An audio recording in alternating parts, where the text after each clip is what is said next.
Chapter 39, verse 1 to 23. Joseph is purchased by Potiphar. When Joseph arrived in Egypt as a captive of the Ishmaelite traders, he was purchased from them by Potiphar, a member of the personal staff of Pharaoh, the king of Egypt. Now, this man, Potiphar, was the captain of the king's bodyguard and his chief executioner. The Lord greatly blessed Joseph there in the home of his master, so that everything he did succeeded. Potiphar noticed this and realized that the Lord was with Joseph in a very special way.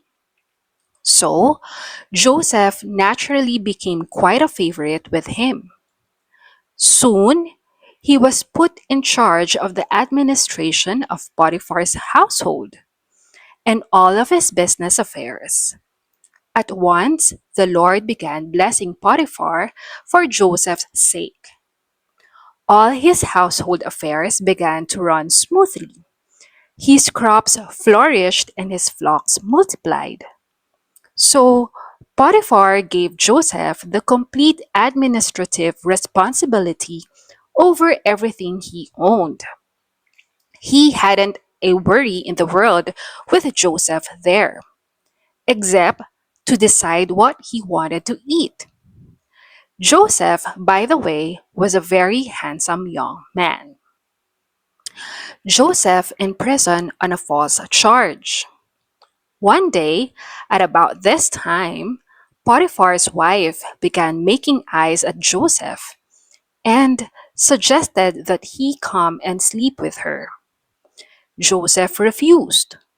Look, he told her, my master trusts me with everything in the entire household. He himself has no more authority here than I have.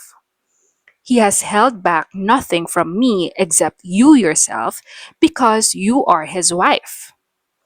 How can I do such a wicked thing as this? It would be a great sin against God. But she kept on with her suggestions day after day, even though he refused to listen and kept out of her way as much as possible. Then, one day, as he was in the house going about his work, as it happened, no one else was around at that time. She came and grabbed him by the sleeve, demanding, sleep with me. He tore himself away. But as he did, his jacket slipped off, and she was left holding it as he fled from the house. When she saw that she had his jacket and that he had fled, she began screaming. And when the other men around the place came running in to see what had happened, she was crying hysterically. My husband had to bring in this Hebrew slave to insult us, she sobbed. He tried to rape me, but when I screamed, he ran and forgot to take his jacket. She kept the jacket, and when her husband came home that night, she told him her story. The Hebrew slave you've had around here tried to rape me, and I was only saved by my screams. He fled, leaving his jacket behind. Well, when her husband heard his wife's story, he was furious. He threw Joseph into prison, where the king's prisoners were kept in chains.